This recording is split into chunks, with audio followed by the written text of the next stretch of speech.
Hey there, and welcome back to a new week of What's for Dinner. I'm super excited to share this week of meals with you today just because all these recipes are super delicious, plus they're budget friendly. I also made some new recipes that I've actually never even tried before. I love making new recipes just because it adds a little bit of some excitement to the day, but I hope you guys all enjoy this week of meals, and if you are new here, I'd love to have you, so go ahead and subscribe down below the video, but let's get cooking. To get us started off, we're just going to be making some simple steak stir fry. So we're going to start by chopping up our vegetables. I just have 3 large carrots here that I'm peeling and chopping up a little bit smaller. And then I'm also going to be chopping up 1 bunch of some asparagus. You could really use any veggies you want at this point, but this is just what I had on hand. You could use bell peppers or anything like that. And now I'm just going to be chopping up my steak into smaller pieces. This is stir fry steak I got from the store. That's what it was called, but you could use sirloin, skirt, or flank steak. You just want about 1 pound of it. Make sure you do chop up your steak against the grain. That will just improve the texture of it when you go to eat it.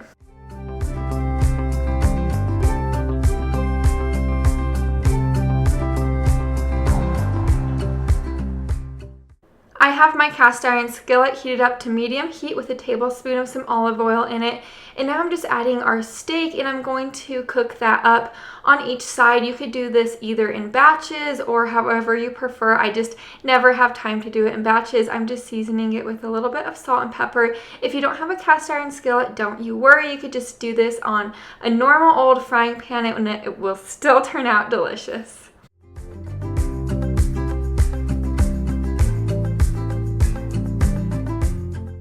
Now that my steak is completely cooked, I just removed it and put it on a separate plate, and I covered that plate with some aluminum foil.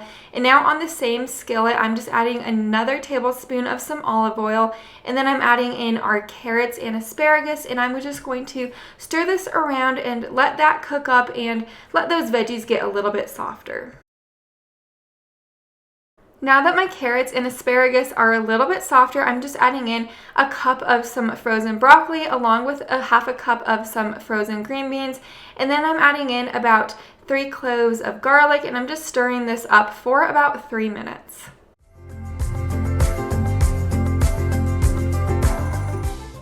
Okay, now this is what really amps this recipe up from other stir fry recipes. We're going to begin to work on our sauce. So I just added in 1/4 cup of some reduced sodium soy sauce, or you could add in coconut aminos, just whatever you prefer. And now I'm just adding in 1 whole orange. I just squeezed all of the juice out of that. And then you're going to be adding in your cornstarch. All this is a tablespoon of cornstarch, and then you're going to be adding in 2 tablespoons of honey and 2 tablespoons of rice vinegar. And now for your oil, you're going to either be adding in 2 teaspoons of sesame oil, but I didn't have any sesame oil, so I just added in some olive oil, and I just gave this a really good whisking.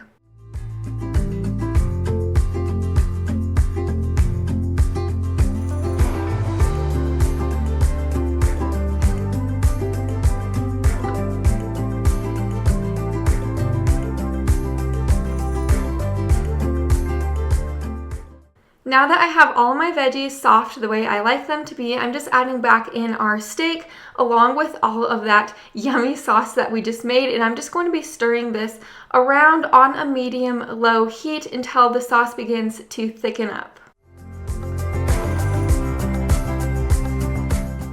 This step is definitely optional, but we really do love sesame seeds in our home, so I'm just adding in about 1 teaspoon of some of these sesame seeds, and I just gave this a good old mixing just to incorporate them, and then this meal is complete.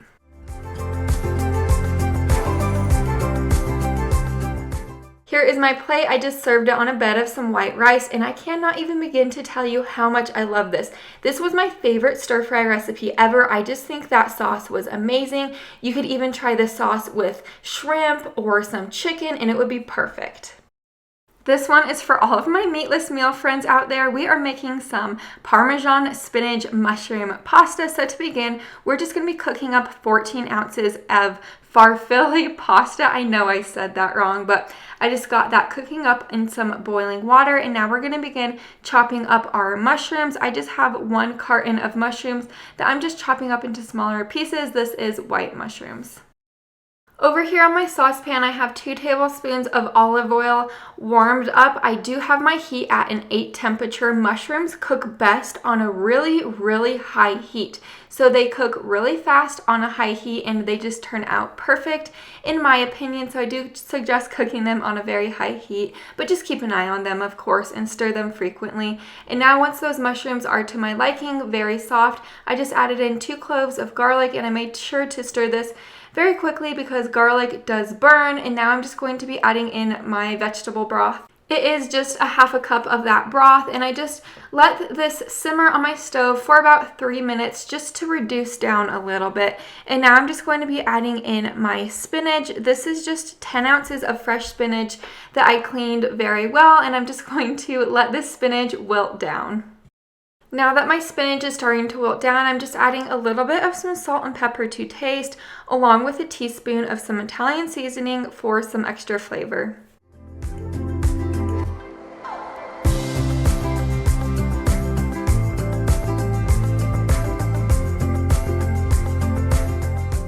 It didn't say to do this in the recipe that I used, but I thought this recipe needed some diced tomatoes.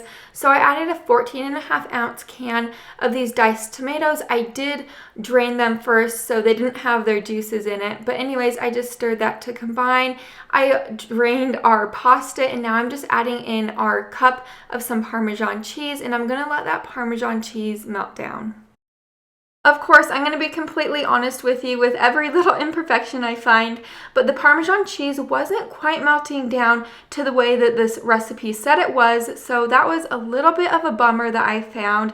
But now I'm just going to be adding in our veggie mixture, and I'm going to give this a really good stir, and I wanted to add some extra freshness and flavor to this, so I just picked 5 basil leaves from my garden and I chopped it up and added it in. I think that added a great element of freshness. Here is my big bowl of pasta. This came out so delicious. I cannot even begin to explain how yummy this was. Yes, the Parmesan cheese wasn't perfectly melted down, but this had amazing flavor and it was delicious. I really do suggest it. For this meal idea, we're making some Caprese stuffed chicken breast, and this one is so yummy and flavorful. So I have 3 chicken breasts right here, and I'm just going to be slicing a pocket in the middle of each of these chicken breasts. As you see, the 3rd chicken breast I actually didn't do anything with, the smallest one, just because that was Brinley's chicken breast, and I knew she wouldn't really like all the flavoring inside, so I just left it plain for her. Now inside of the chicken breast, I'm just adding some sun-dried tomatoes, along with a couple slices of mozzarella cheese and then some basil leaves, and then I'm using some toothpicks to keep this held together. You definitely have to use the toothpicks or else this is going to be a ooey gooey mess.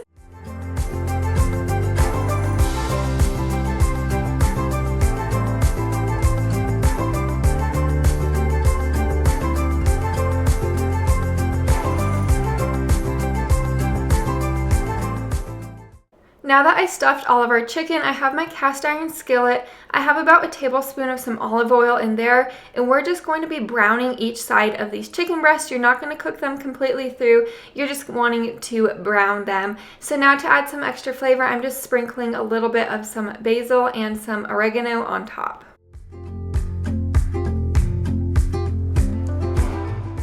Now we're going to work on a sauce for the chicken in the oven. So I just added in about half a cup of water, and now I'm going to be adding in 2 tablespoons of this balsamic glaze. I suggest this glaze. It is just so yummy. If you don't have balsamic glaze, you could just use 1/3 cup of some balsamic vinegar.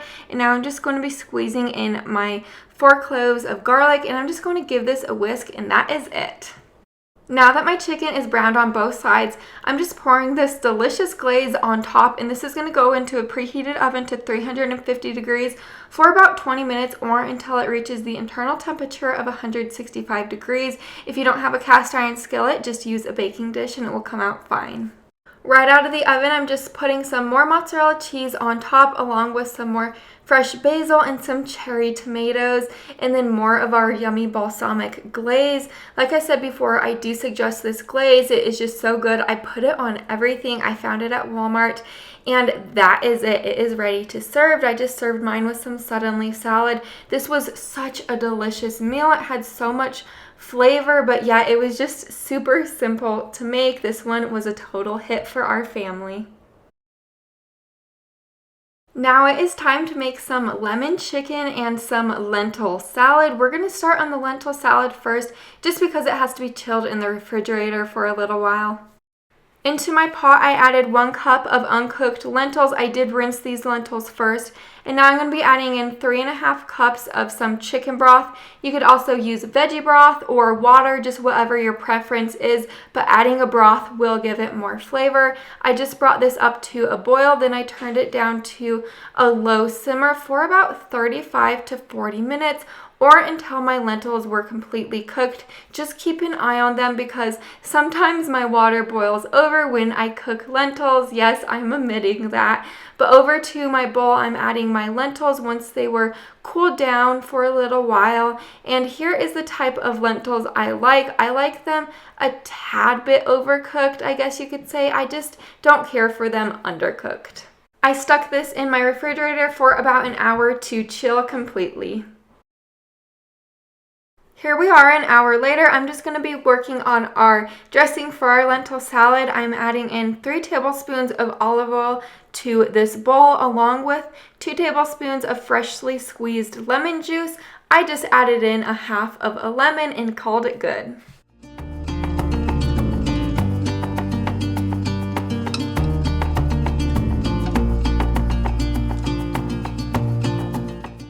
Now I'm just adding in a teaspoon of some Dijon mustard, a few cloves of pressed garlic, and then a half a teaspoon of salt and a fourth a teaspoon of some pepper, and you're just going to whisk this up so it is no longer clumpy.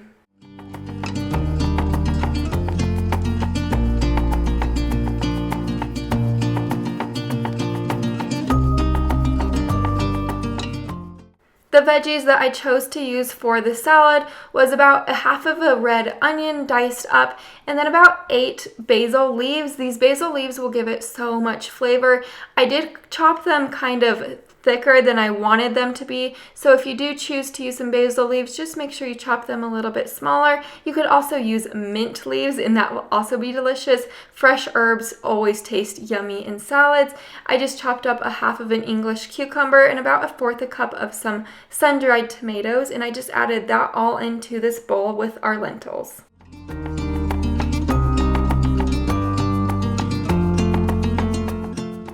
I poured our lemon dressing that we just made on top, and I gave this a really good stir. And then I plopped this back into my refrigerator while I worked on our lemon chicken.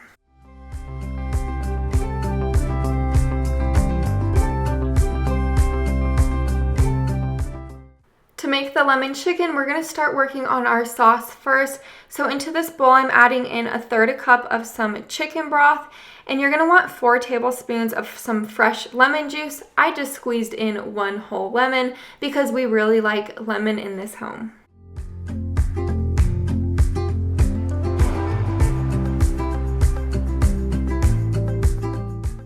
Now you're going to want to add a tablespoon of honey, 2 teaspoons of some minced garlic, 1 teaspoon of some Italian seasoning, and just some salt and pepper to taste, and you're just going to mix this to combine.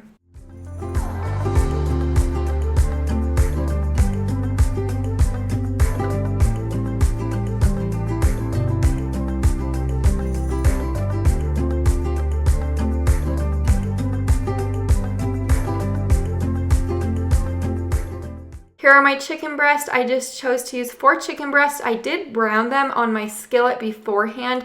You definitely don't have to do it. That's why I didn't show you guys, because after trying this recipe, I just thought that step was unnecessary. But if you do want to do it, you could definitely brown them beforehand. I just added our lemon sauce on top along with some rosemary just for some added flavor. And then I put some halved lemons just for some extra freshness and color on top, and I stuck this into my oven.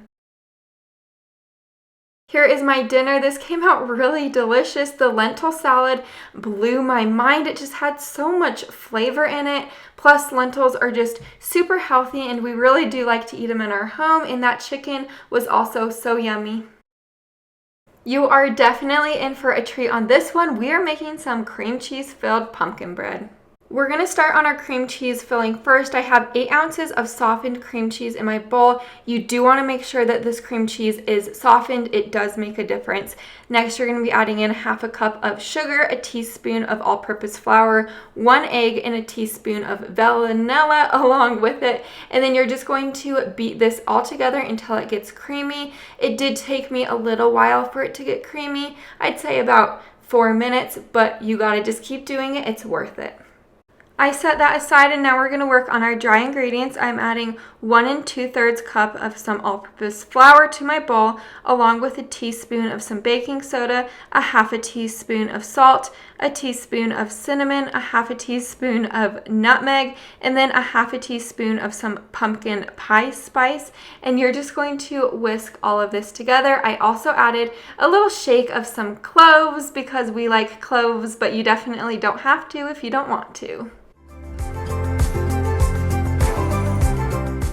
In my electric mixer, we're just adding a half a cup of some vegetable oil, 1 1/4 cup of some granulated sugar, 2 eggs, and 1 cup of some pumpkin pie puree. You want to make sure this is pumpkin pie puree, not the pumpkin pie filling. It does make a difference. And then I just put my little beater on and I beat this until it was smooth.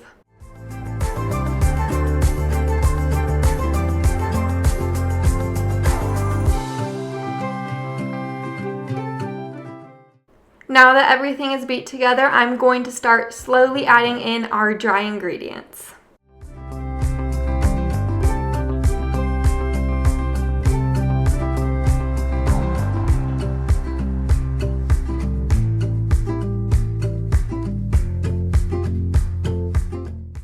Right here I have a 9 by 5 inch loaf pan, and I'm going to be spraying it with some of this avocado oil nonstick spray, but just use whatever nonstick spray you like. And now I'm adding in about a cup and a half of our pumpkin batter, and I'm going to spread that out. And then we're going to be adding in our cream cheese filling right on top of that. Of course, you're going to spread that out as well. And then lastly, you're going to be adding the remainder of your pumpkin mixture, spread it out again, and then stick it into your preheated oven to 325 degrees for about 80 minutes, but you just want to keep an eye on it because it could be less time or more time depending on your oven.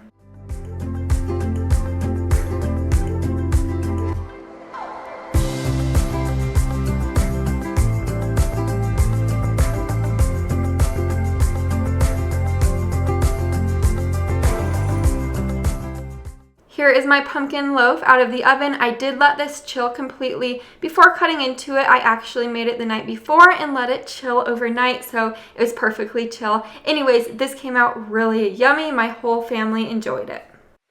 And that is a wrap of this week of What's for Dinner. I hope you guys all enjoyed it and of course got plenty of some meal inspiration. If you are new here, I'd love to have you, so go ahead and subscribe down below the video. But I will see you in Wednesday's video. Bye for now.